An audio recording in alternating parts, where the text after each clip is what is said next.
What does cheapest to deliver mean?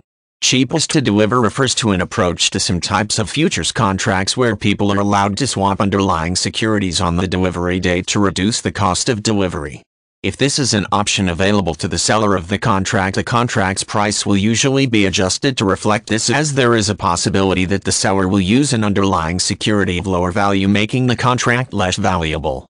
The cheapest to deliver clause is clearly spelled out in the terms of the contract, so people have an opportunity to decide whether they want to invest in it.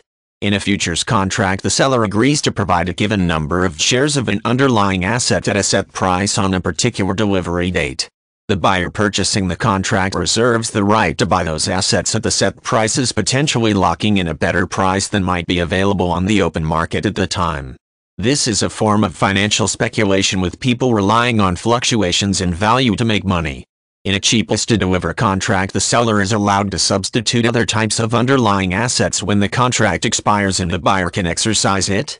People may do this because changing assets is less costly because they cannot access a promised asset, or for other reasons.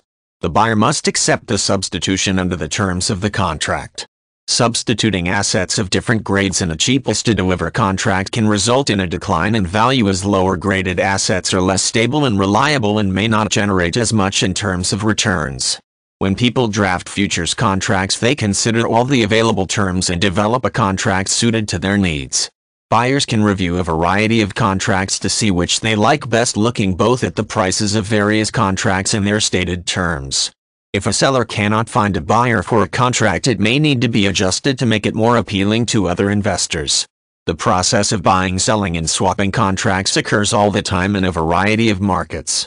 Cheapest to deliver provides a number of advantages to sellers. They can earn money from the contract and stand a chance of making more on the delivery date by being able to substitute underlying securities. For buyers, it is a more risky investment decision, as there is a chance of receiving underlying assets of poor quality when the contract expires.